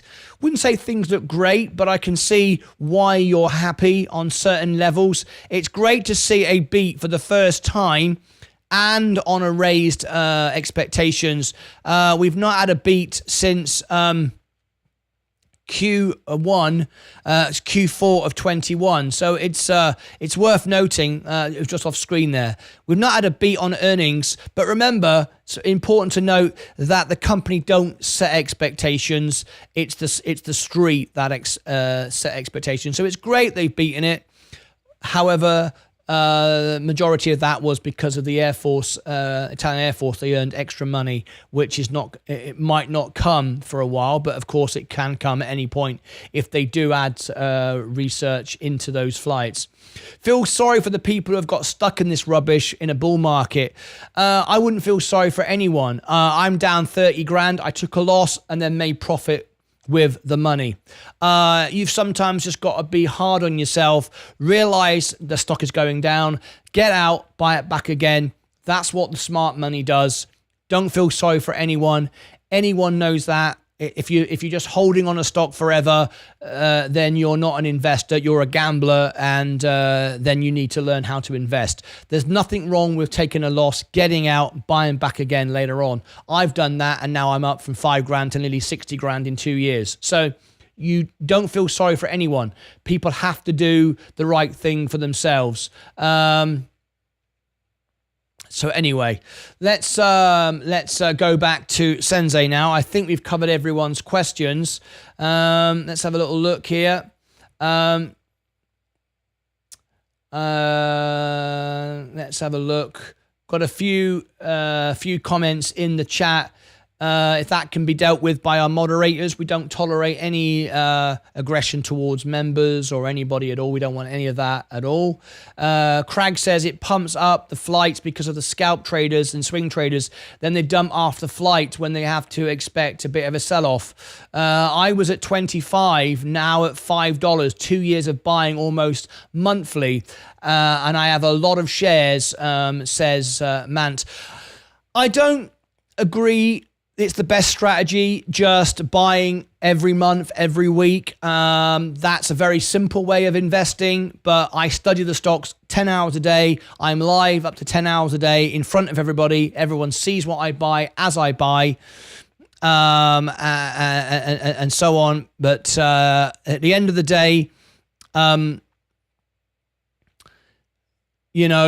you don't just buy blindly. You don't just buy periodically. That's the dollar cost averaging mentality. It's okay, but I prefer the studying, the daily chart, getting out on a profit, looking at the, and remember folks, I have relationships with lots of people involved with Virgin Galactic. Matthew Brown, who tried to buy Virgin Orbit, is one of my followers on Instagram and social media. I have many people that follow me from Virgin Galactic. We talk on a daily basis. There's nothing smart about just keep buying regardless. You should buy at the right time. You should exit at the right time. If I hadn't done that, my 5 grand would not be at nearly $60,000 today.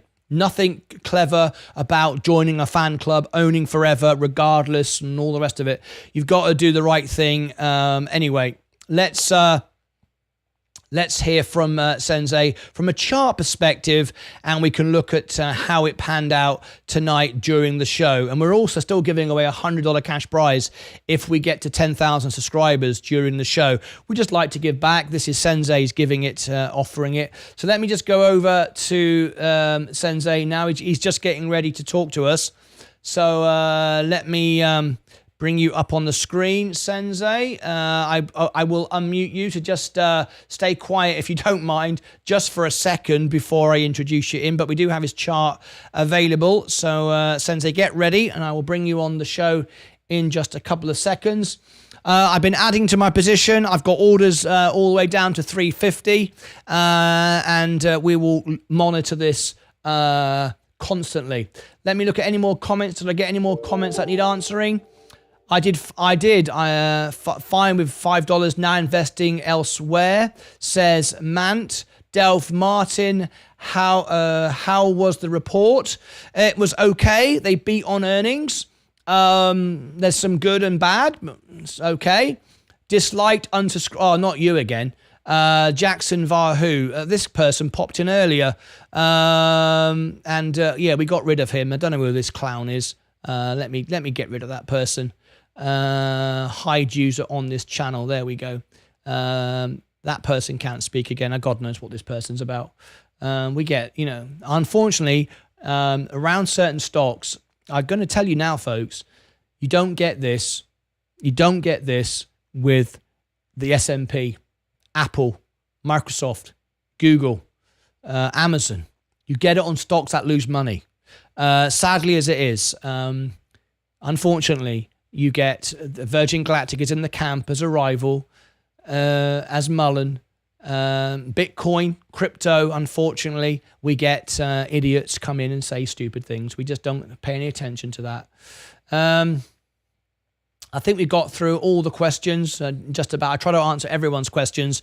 We do have to focus on members. We opened it up to the general public, and the moment we do that, then you do get a few clowns come on in. But anyway, we've got Sensei. I'm about to bring him on to the show. I think we've got still a great audience tonight. Wonderful stuff. 202 still watching. Please tap the like button. We are now going to get technical analysis from Sensei, and that is wonderful. Where are we on a standpoint of subscribers? Let's have a look. 8,900. 9,900. We're now counting down to 10,000 subscribers. We can do our fundraise at 10,000 again, and we're very excited, and we'll give away $100 if we get there during the show. Okay, let's have a look. Let's go over now to Sensei. So, bring him on the show. Sensei, you are live on Martyn Lucas Investor. Thank you for your input. How are you this evening? I'm doing very well, Martin. Thanks for having me on again, and thanks for having me on. My absolute pleasure. Well, tonight's earnings was interesting. There was some good stuff in it, not so good stuff in it. I bought back in again. Some people said, there we go, Martin's got FOMO, and I was very pleased to hear you actually commented. No, he actually looked at the chart, looked at the earnings, read the earnings. I was studying it, as you know, as it came out. Before I started to read it, and I digested it, and I decided to enter a small position. I've got just over 200 shares again now, and I'm building up to about 4,000 shares if I feel it's the right thing to do. What do you think of that, Sensei? Yeah, no FOMO at all. I mean, this is what investors do. You look at the earnings, you read the earnings, and you make a decision based on it. We saw that the dilution didn't have as much an effect as we thought it did. We reevaluated. We looked at the other stuff in the balance sheet, and we decided to buy some. So there's definitely no FOMO, but I think you're glad you're back in the stock. It's one of your favorites, and it's nice to be back in a even though I don't want to join a fan club. It's nice to be part of the community again. I guess it does, but at the end of the day, I'm here to make money, and we're here to give good information, not just rah. But I feel that this is at this level, it's a kind of moon bag now. I can buy it and forget it. I've scalp traded it enough times. I've made money on it. Tonight's purchase of just around $1,000 now is virtually free money. I've made money from the stock. I've just sold a position of the S&P. I've made 18% this year on the S&P. It's not going to go much further. I think we could have a down from here. I want to start putting money in cash. So why not use some free money, buy a long position on Virgin Galactic, hold it, and let's see how we run. Anyway, enough of my position. Let's hear your perspective when it comes to the chart. Yeah, exactly. Okay. Well, so this is the after hours here, and so my stop loss, as I said before the earnings, is that not at $3.93, and the reason that's there is because of there's a gap. There's a gap to be filled around that $3.93, and that's and price normally comes back there. So my stop loss is just around there or just below there. So what I'm thinking is we're back below the 411. If we look at the daily chart, we closed exactly at well, just a bit above, but we closed above the 411, and that's what's important. It's where these daily candles close, and we're still above the 411. So let's see tomorrow morning when the stock market opens, are we back above that 411 mark? I'd love to see that. If we're back above there, that's really bullish. If we're back below it, then I assume that there will be more downside. I've just created this chart, and if anyone's watching and wants to screenshot this for later just to see some key levels, I'll leave it here for you to screenshot, and I'll Sensei, show you. can I just interrupt you for 10 seconds? We've just opened up chat to the general public. We're trying to give everyone the chance to have their say, but unfortunately, the moment we do this with certain stocks, Virgin Galactic is one, I just mentioned several others, we do get clowns in. This channel is not a rah-rah channel. It is not here to have silly people. We're here as investors. We're here with intelligent people with lots of money to invest, and we have got no time whatsoever for abuse of our members and anyone watching. Mike, please do feel free to ban that member. If anyone feels the need to start being abusive and offensive, we're just going to ban you, and we're going to turn off the general public and go back to members. Please behave yourselves. Please be respectful. This channel is here to help and support people. It's not your opportunity to start being abusive to people. We've got no tolerance to that whatsoever. We've got people here trying to make money and invest for the future. We're giving you the chance. You don't have to be a member to talk right now, but if you're going to abuse it, we'll just turn it off and we'll ban you from our channel. Sensei, back to you. Yeah, no worries. It's crazy what people do. Anyway, I'll go back to the chart. So this is if anyone wants to screenshot this for future reference, just screenshot it now, and I'll explain it. So these green levels down here are sort of my buy zones. There's going to be one buy zone here which I haven't highlighted, which is around 375, and that's just that trend line going up. And then there's this $3.25 level, which we can see previously has acted as support. That's where I'm going to start. As we just said earlier, we don't really like dollar cost averaging. We're in the markets every day, so we like to see key areas where risk is low, and we buy in there. So this will be one of these levels, the 325, and then the $2.50 if we ever get there. So that's where I see price. If it goes down, we break below 411, and then we break below this trend line. We're going to start coming down. However, if we stay above the 411 mark, these are the areas I want to sell. And the first area will be this trend line here around the $5.70. It might be lower as time goes on by around $5.70, $5.50, and then the ultimate. Let's get to $6.70. So those are the key levels for me. And if I show you.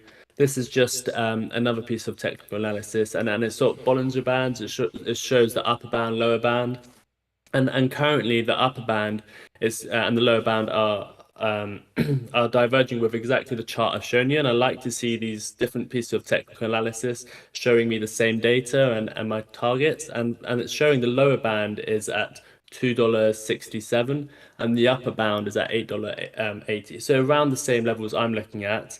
So yeah, this is what I'm looking at, and the areas I'm going to be buying, selling, and for now I'm hoping tomorrow we open above 411, and my stop loss currently, as I've showed, is at the $3.93. Thank you for that. I do think the fact that, as you can see, there's, sadly, this stock does attract certain types of people, very intelligent investors and some not so.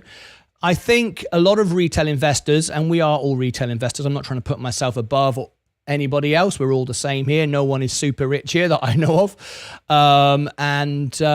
I think a lot of retail investors will look at tomorrow morning. Many couldn't trade tonight. We're able to trade. I can trade 24 hours a day on Robinhood now, not with Virgin Galactic stock, but other stocks you can.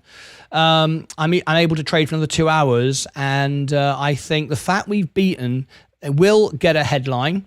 I will put that out as a video, not because it is dramatic, it's just a fact, and we put out the facts on this channel. I think some people will look at that and go, it beat on earnings first time since 21, which is a good thing. My only concern is I still can't see as yet the road to profitability. Did you learn anything from that, Sensei? I didn't see. If you, well, I'm sort of giving you the introduction to the question. Perhaps you could look at the maybe if you want to look at the debt fundamental chart or whatever you think. But can you see a road yet to profitability? I do like the for me.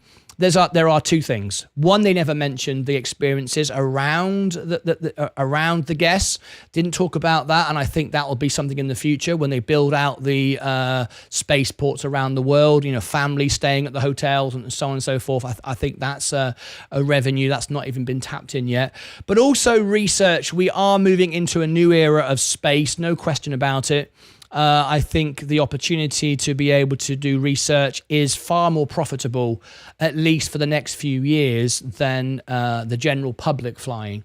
We're all concentrating on people, want to see Elon Musk flying and stuff like that.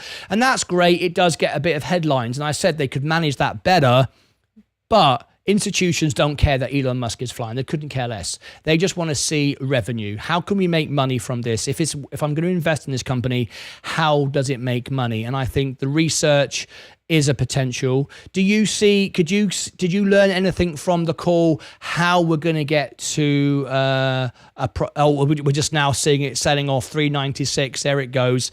I am going to buy more at 350. But anyway, Sensei.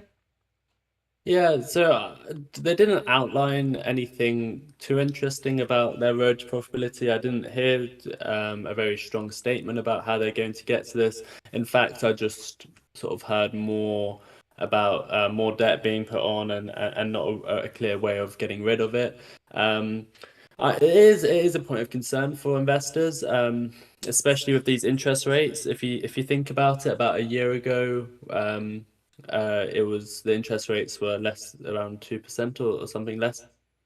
The real effect of these interest rates for a year, so it is definitely a point of concern. So in terms of the debt, it seems like it's still going up, so it is concerning.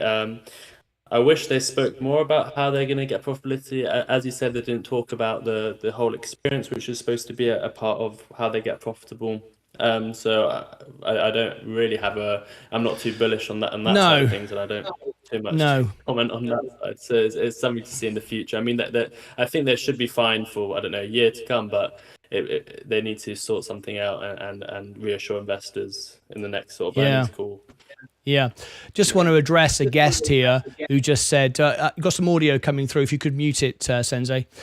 You are so bearish. How can you say that you support space? Again, IONS, we are not, it's not a fan club. We are investors, and we just talk about the facts as they are. We're here to make money. Sadly, too many people, I'm going to get tired of it, quite honestly, that we get so many people that still don't understand that. But I give everyone the voice, everyone a chance. Until they are, offensive to my guests. Of course, we had that a few moments ago. Wild Boy, he's taken an objective look. Exactly. We're giving you the facts here. We're giving you the information here from a standpoint of myself. I have relationships with people who work at Virgin Galactic. I study it every day. Sensei with his charts. We're giving you the information. We're not a rah-rah channel. We're not here to, get everyone to, hey, let's all buy it. We're not a Reddit channel. We're not a Reddit group of people to try and promote the stock. I am building a family, and we aim to be the most honest, real channel on YouTube TV. That's why I go to the lengths of building all of this. This is a TV channel, and it's designed to be like the news. It's giving you the news, whether the news is good or whether the news is bad. The news is the news, and we're not here to promote or pump a stock. That's not what we do. And if we did that, I wouldn't have 95% of my live viewers as members. That's what we're about. Let me just read another question here. I think you are... Shami God says, I think you are an ESTJ, Martyn. Good type, strong and direct. I have no idea what ESTJ means. Do you know what ESTJ means, Sensei? No, Sorry. No idea. I've got no idea either. But so apparently I'm an ESTG type person. Anyway, strong and direct. Okay, fair enough. I'll take it. Tradable company, says Fatso Talks. Not investable one, though. No, you can always trade the stock if you feel that. Making money is the name of the game. That's what we're here for. Remember, that's exactly what Virgin Galactic are trying to do, become profitable. And remember, if you can make 10% in the morning, and I've made profits on Virgin Galactic many times, you're making more money than they are.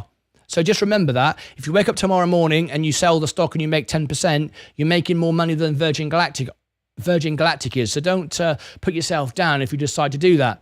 The ticket cost will be very prohibitive for for many years, sadly, indeed. But you know, I have many friends who can afford this afford this flight. For a lifetime experience of flying into space, it isn't that as expensive as you might think for millions of people. Just be aware of that. Lots of people can afford this. Yes, perfect company to trade, but not to invest. Rafael, one of our guests from Portugal. Virgin has a large cash flow with which a lot of people overlook. I think we've covered that. Fatso Talks, true. Myers-Briggs. Martin, it's your personality type. Okay, strong and direct. Okay, I'm a very personal person as well, though. I get very emotional about things and take them very personally, but I try my best to be direct when it comes to this side of the show. Martin, you need to hurry up and buy your ticket to space before Cole Glazier puts the price up when the Delta fleet is launched. Yes, I do want to fly with Virgin Galactic. I have got my eye on it. ESTJs are hard-working traditionalists eager to take charge in organising projects and people. Sensei, that's who I am apparently. What do you reckon about that? Great. Sounds good. I'll take it. It sounds good. That's funny. Gotta go, Martin. Have a good night. Great show as always. Thank you. We do have to wrap up the show because I want to edit this video down, and I'm also struggling a lot now. Can you see my head getting hot? I have low blood sugar right now, and see my hand starting to shake? I am in great need of some sugar, but I wanted to bring this to an end. So I'm not feeling my best right now, but I wanted to bring this to an end. I'm going to end the show right now. I'm going to have something to drink. I'm literally running with sweat right now. And Leah, if you could get me a Coke and a packet of crisps and chocolate on hand, my wife can hear me. And we'll end the stream right there. I'm going to edit this down. Final thoughts, Sensei? Just 30 seconds, please. Yeah, no, not much. I've said the levels. 411 is the mark for me. Let's see how it is in the morning. If you want to, I'm going to do some more thinking of this tonight and tomorrow. I'm going to put videos out to the members so you know what the website is, everyone. And if you want to join, then join, and I'll see you there. But thanks for hosting this show. We really appreciate it, Martin. If everyone could just subscribe. I know we didn't hit the mark today, but we'll hit another day. We'll have another challenge. I'll do another giveaway another day. But let's just subscribe, hit the like button, and we really appreciate you bringing all the news to us, Martin. So thank you so much. Sensei, thank you for those kind words. I'm sorry I didn't promote you as much tonight. I will put it on the video, but I am struggling to finish the show up, so I'm going to finish the show right now. Thank you, as always, Sensei, for your contribution. Martin, I totally forgot how to come onto the live broadcast. It's through the Discord, but I'm going to end the stream now. I think space needs more rocket ships to have faster turnaround. Go, Martin. See you tomorrow. Have a great evening. Martin, take care. Yeah, I've got to go. That's Coca-Cola non-members. Get some rest, Martin. I'm going to end the show. I'm just struggling a little bit. You can see the sweat on the back of my hand. It's difficult. Right, I'm going to end the stream. Let me just shut out the stream. We're going to take a break. I'll be back in a few minutes' time. Well, in an hour or so, this video will be edited and uploaded as a video for you. I've got to go. Thank you ever so much. Just to show you where we are. We ended up with 9,899 subscribers. We're very close now to our countdown. Thank you ever so much, everyone who tuned in. And that's it from me. I'm going to end the show. Thank you so much for all tuning in. Another wonderful evening. I will see you all back in the morning for the opening bell. Let's see what happens. That's it from me. Until next time, have a wonderful evening. Look out for this video. Be posted later on. God, blimey, I'm really struggling right now. But I'm trying to be professional and end the stream correctly. See you all back in the morning. Have a lovely evening. As always, take care of yourselves. Take care of your money, your crypto. Thank you, Sensei. And take care of each other. Bye-bye for now. Ta-ra.